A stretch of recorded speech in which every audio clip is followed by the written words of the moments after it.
teman-teman, Assalamualaikum warahmatullahi wabarakatuh.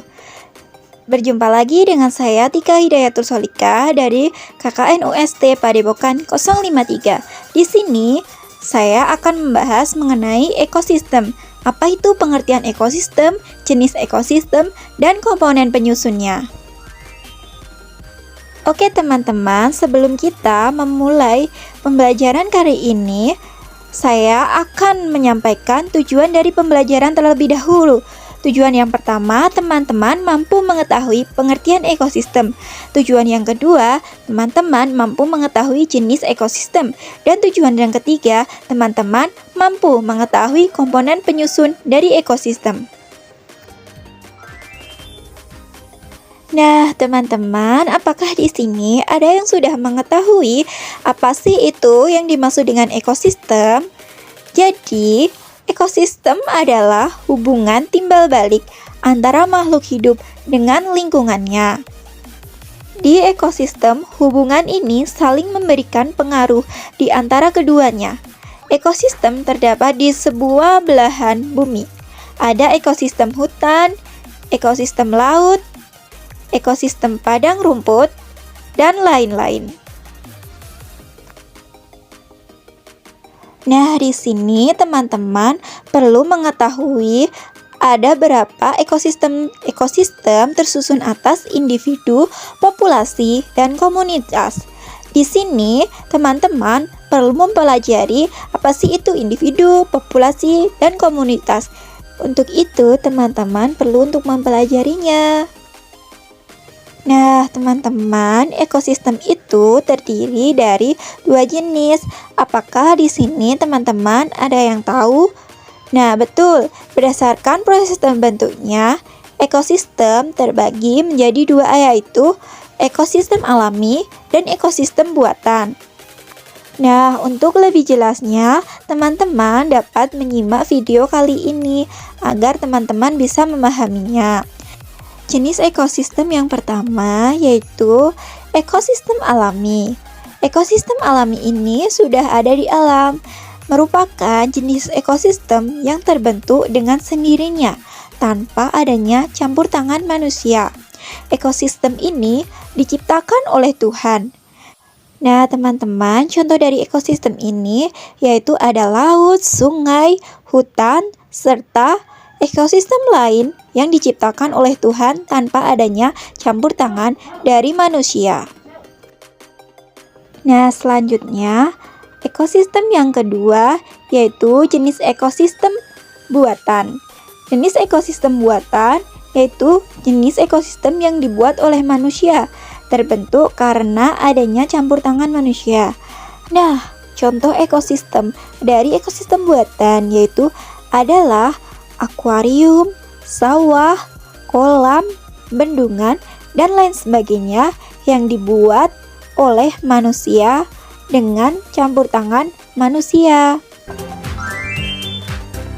Nah, apakah di sini teman-teman ada yang tahu apa saja komponen penyusun dari sebuah ekosistem? Nah, betul. Mari kita bahas. Komponen dari penyusun ekosistem terdiri dari dua, yaitu komponen biotik dan komponen abiotik. Oke teman-teman, komponen penyusun yang akan saya jelaskan terlebih dahulu yaitu komponen biotik. Apa sih itu komponen biotik? Komponen biotik merupakan semua makhluk hidup yang terdapat dalam sebuah ekosistem, seperti tumbuhan, hewan, mikroskopis, dan bakteri. Nah, teman-teman, komponen ini nantinya akan membentuk sebuah rantai makanan yang menjaga kestabilan sebuah ekosistem. Nah, teman-teman perlu tahu juga, komponen biotik dalam sebuah ekosistem dapat dibedakan menjadi beberapa macam, tergantung dari cara mendapatkan makanannya dan tingkat trofiknya. Oke teman-teman, berikut ini adalah jenis komponen biotik berdasarkan cara memperoleh makanan.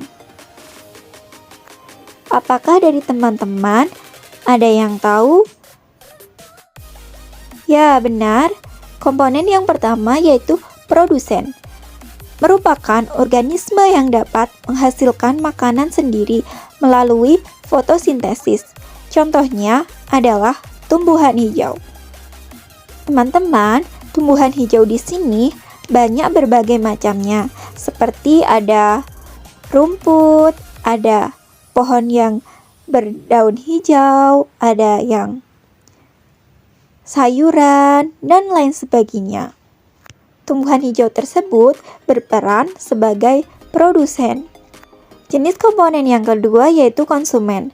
Konsumen merupakan organisme yang tidak dapat menghasilkan makanan sendiri, sehingga ia harus memakan makhluk hidup lain yang bergantung pada organisme lain. Teman-teman bisa melihat dari gambar yang saya tayangkan bahwa ada kambing dan manusia. Kambing dan manusia merupakan konsumen yang tidak dapat menghasilkan makanannya sendiri. Oke teman-teman, kita lanjut ke jenis komponen yang ketiga, yaitu dekomposer atau pengurai. Dekomposer merupakan mikroorganisme yang menghasilkan bangkai makhluk hidup atau hasil pembuangan sisa pencernaan dari makhluk hidup. Teman-teman bisa melihat dari gambar yang saya tayangkan bahwa dekomposer ini merupakan bakteri pengurai. Jika dalam gambar tersebut, bakteri tersebut menguraikan organisme yang telah menjadi bangkai. Oke teman-teman, kita akan melanjut pembahasan selanjutnya. Nah teman-teman, selanjutnya berdasarkan tingkat trofik atau nutrisi yang dimiliki pada komponen biotik dalam ekosistem, komponen biotik terdiri menjadi dua jenis, yaitu komponen autotrof dan komponen heterotrof. Tingkat trofik merupakan urutan kedudukan komponen biotik dalam sebuah ekosistem. Teman-teman, selanjutnya kita akan membahas jenis komponen biotik berdasarkan tingkat trofiknya. Yang pertama, komponen autotrof merupakan organisme yang berperan sebagai produsen karena dapat menghasilkan makanannya sendiri melalui fotosintesis.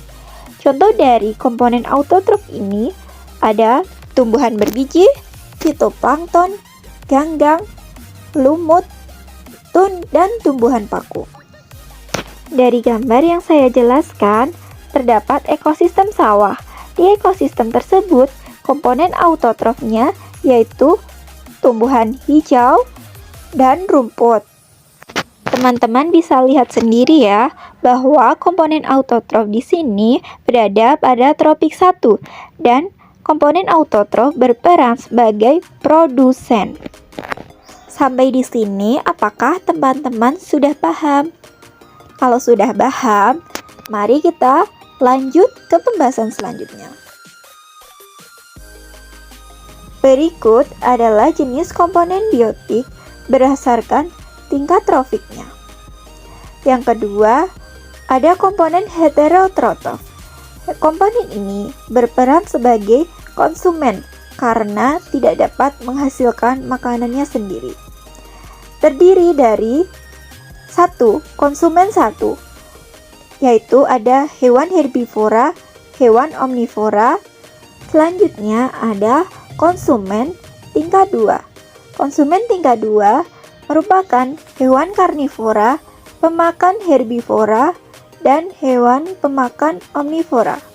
Yang ketiga, konsumen 3 merupakan hewan karnivora, pemakan karnivora, hewan omnivora.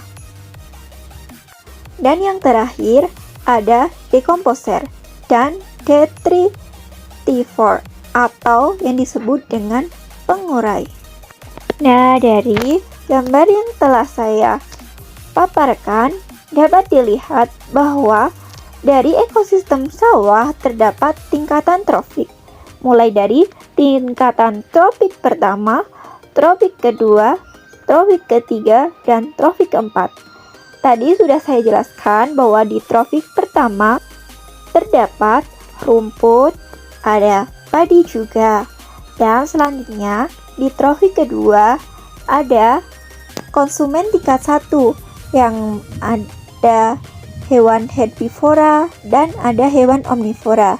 Di ekosistem sawah ini, konsumen tingkat satunya ada tikus, ada belang-elang, ada ulat.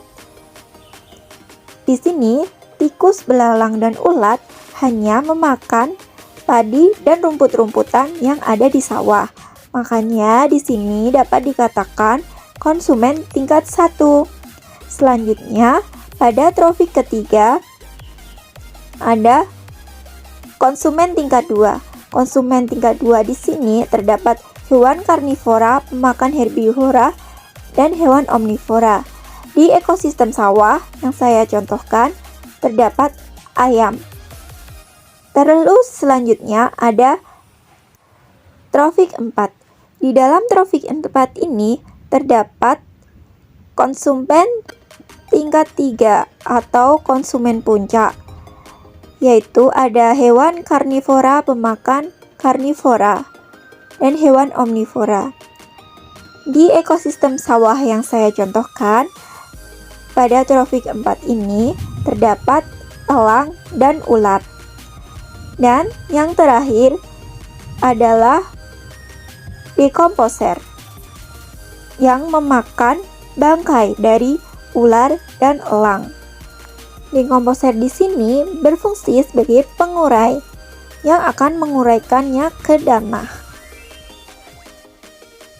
Selanjutnya, teman-teman akan mengetahui komponen penyusun ekosistem. Yang kedua, ada komponen abiotik. Komponen ini tidak hidup secara fisik dan kimia yang mendukung serta menjaga keseimbangan suatu ekosistem. Contohnya ada suhu, air, cahaya matahari, udara, bebatuan, tanah, dan juga kelembapan. Oke teman-teman, tadi teman-teman sudah mengetahui apa itu ekosistem, jenis-jenis ekosistem, lalu komponen penyusun dari ekosistem. Dari situ dapat diperoleh kesimpulan bahwa adanya hubungan timbal balik di antara komponen-komponen dalam sebuah ekosistem dapat membuat kehidupan bisa berjalan dengan seharusnya. Begitu juga jika ada gangguan-gangguan. Meskipun komponen biotik dan komponen abiotik berbeda, tetapi mereka saling berhubungan satu sama lain. Contohnya antara lain air yang merupakan komponen abiotik yang dibutuhkan oleh makhluk hidup yang merupakan komponen biotik untuk minum dan proses pertumbuhannya. Oke, sekian pembahasan dari saya.